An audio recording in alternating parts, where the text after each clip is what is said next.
想在番建这个都市传说中立于不败之地，除了要看 Norman 的视频之外，还要研究一下兵法。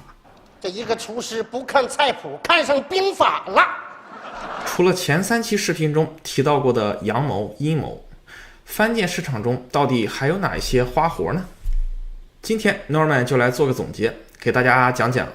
爱情36计。哦不，走错片场了。给大家讲讲番建市场中的36计，以及之前的视频中没有讲到过的其他高等级的骚操作。同时 Norman 还要聊一聊自己之前番建的故事。Norman 在番建中到底使用了哪一计呢？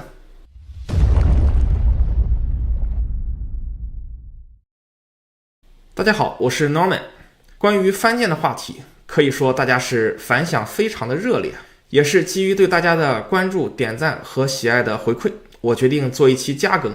这一期加更主要是根据观众朋友们的留言、故事和我自己的经验做的经验的分享。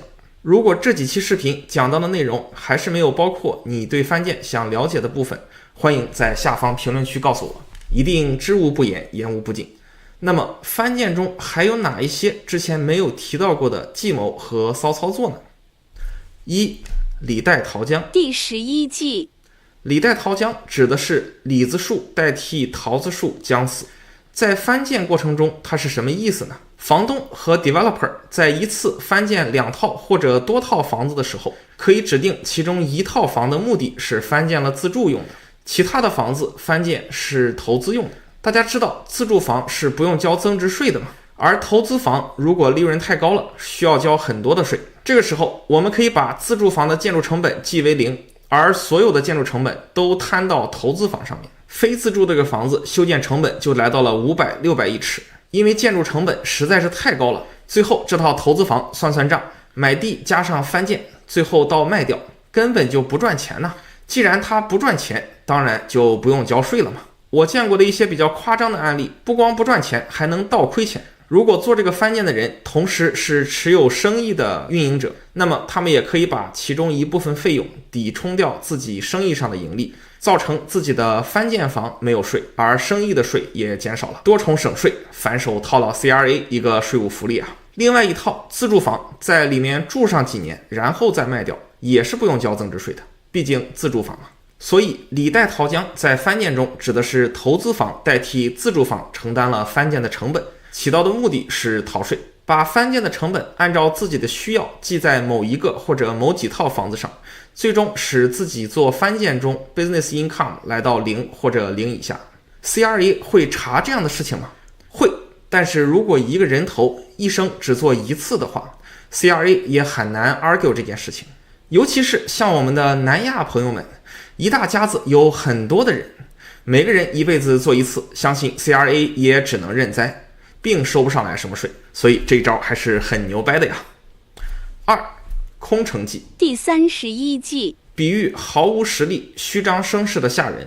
那么这一计放到番建里指的是什么呢？主要是指 architect 和 designer 在建筑设计环节会偷工减料，明明只做了 50% 的图纸，当做100%卖给你，然后按100%的价格收费。再具体一点，一部分 architect 出来接活是看人下菜碟的，遇到真正懂的人就好好把你的图纸画了，按正常市场价格收费。遇到不懂的人，尤其是 ASCO 9先生这批人，喜欢到处询价，而又缺乏辨别谁给的价格是靠谱的，谁是可以真正做番建的人，导致他们最后倾向于会选择给价格给的最低的人。建筑设计师遇到这批9先生也不会完全拒绝他们的生意，而且建筑设计师想接下这批人的生意，必然是要给到市场最低价的，这样成本和收益就倒逼着这批建筑师在设计图纸中偷工减料，最后客户拿到的图纸看起来是完整的，实际上是空心的。所以这就是建筑设计图纸环节的空城计。这批建筑设计师中有一批人实际上是希望帮你设计完了，同时帮你修建房子的，再挣一刀钱。但是9先生也许并不想找建筑设计师的团队盖，他可能找了其他报价更便宜的队伍，准备拿着建筑设计师的图纸去建这个房子。在这种情况下，建筑设计师想偷懒的话，可以把不涉及 building permit 申请部分的图纸省略掉，重要的但是不影响审批建筑许可过程的，故意错写漏写几个数字。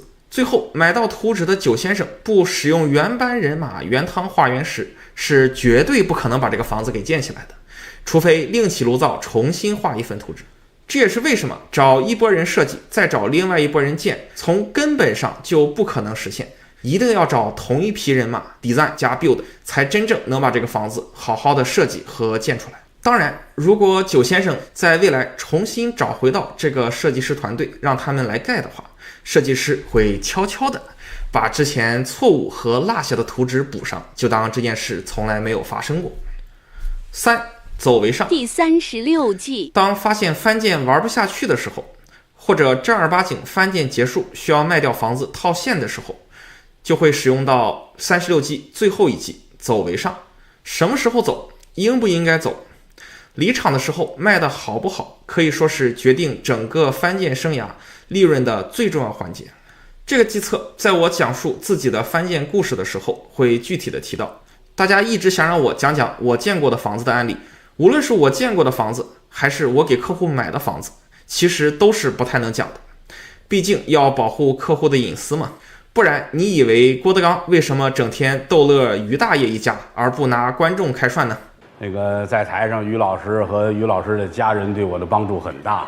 我给自己建的房子还在住着，这个就不讲了，还是来讲一讲我翻建的时候 flip 掉的那一套。顺便来讲一讲 flip 掉挣了其实不少钱之后，为什么我的职业生涯中不再选择继续 flip 房子了。2016年前后，我在 Young Finch 附近买了2块地皮，本来是准备建一套作为投资房，建一套自己住的，使用一下上面提到过的李代桃浆，你懂的。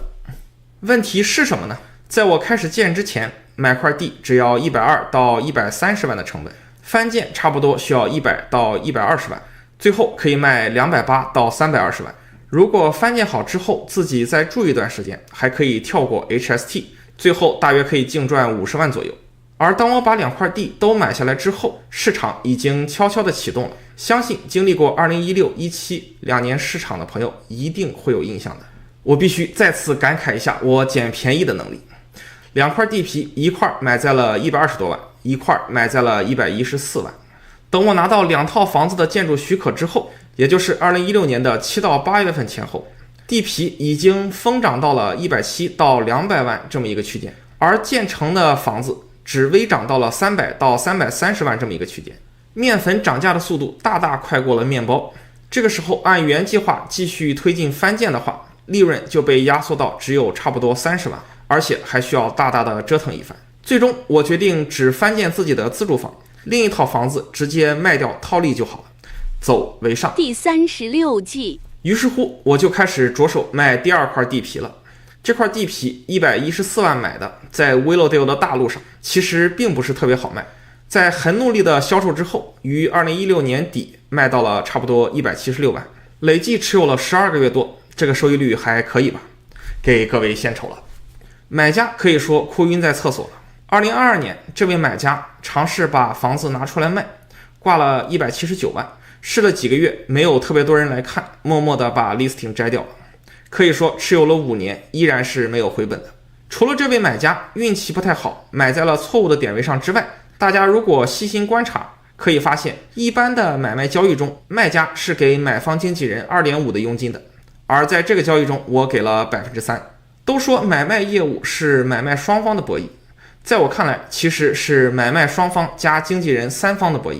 经纪人行业为什么在有一些时候被人们觉得是一个比较 low 的行业，也是因为在这个行业中，过多的人关注自己的利益，而忽视了客户的利益。现实中，如果卖家稍微提高给买方经纪人的佣金，就会有很多人找1万个理由把自己的客户带来看这套房子。这个操作可以说是合理合法的对买方经纪人的贿赂或者是诱惑。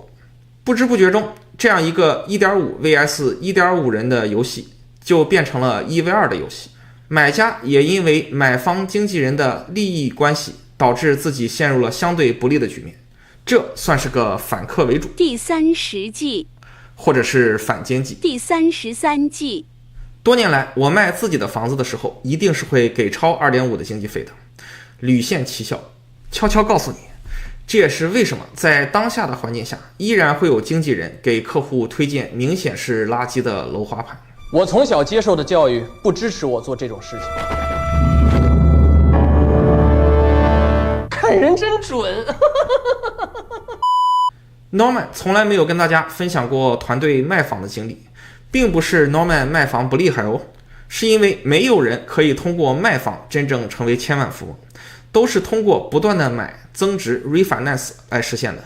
大家如果想听跟卖房相关的故事，也欢迎下方留言告诉我，留言的人多，我也会做给大家的。不得不说，我的团队卖房确实是很厉害的。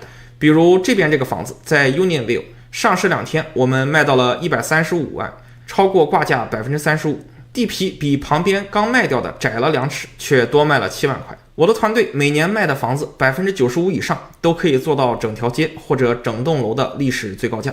如果想把你的房子也卖到最高价，欢迎这边联系我。这一季属于 Norman 插播广告，浑水摸鱼。第20季，在16年，我还考虑过把2套房子都卖掉，每套套利60万左右。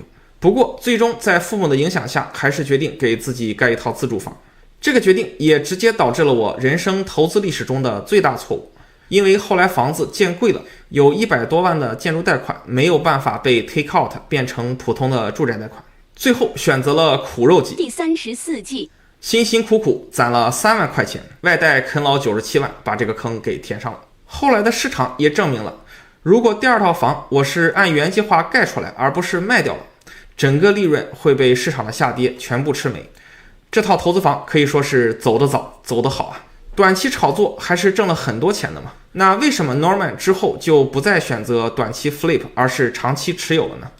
一是因为短期项目受市场的影响还是很大的，很容易因为市场波动而亏钱，极限 timing 很难做到。虽然长期持有高质量的房地产是一定会盈利的，但是在一个较短的时间里面，我们很难像上帝一样知道现在是114万的买入点还是176万的卖出点。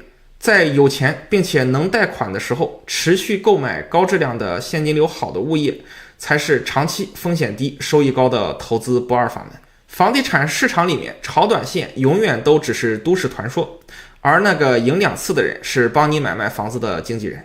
第2点，短期的 flip 其实和我的中产阶级核心投资理念10套房的战术是相冲突的。短期 flip 比较贵的，现金流比较差的房子，看似能赚到很多钱，实际上你把这些钱分开买几套房子长期持有，收益率也并不差多少。第3点，房地产投资本身的买卖流动性是较差的，切忌老买老卖，最后钱都会被政府和我这样的人挣走。相比之下，房地产的高质量流动性来自于 refinance 跟卖房的成本比低得多得多，接近可以忽略不计了。而且 refinance 出来的钱是不用交税的，所以当我们可以 refinance 的时候，就尽量不要卖掉自己的房子。自住房免税以及收入不足以支持 refinance 的情况除外。我花了4期视频的时间，苦口婆心劝大家要看清楚翻建的现实，还是希望通过我的努力告诉大家，翻建赚钱这件事情不是特别靠谱，撺掇你做翻建来套利的人一般都是别有用心的。翻建这件事本身的意义更适合人口占 2% 以内的资金充裕的自住房玩家。如果你是这批人中的一员，欢迎这边联系我，帮你找到满意的 builder 和 designer， 避掉翻建中的各种坑。最后抛砖引玉，第17季，希望各位不吝动动手指帮我点一个免费的赞。结束今天的连环计教学。第35季，点关注不迷路，房子上的问题找 Norman 就够了。